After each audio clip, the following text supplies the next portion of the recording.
Короче, новость. Я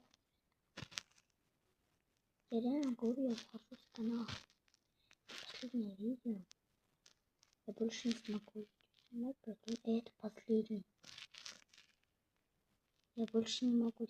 Хорошо, подписчики, можете подписываться, ставить мои видео, можете блокнуть меня, даже можете ненавидеть меня. Я через год, через 5 лет я верну. Типа 5 год. До свидания. Только у меня будет другой аккаунт, я буду уже взрослый. Я этот канал найду, который я с ним сейчас прощаюсь. Потом сфоткаю и покажу, что это я маленькая была. Я скажу те слова, которые сейчас говорю. Пока.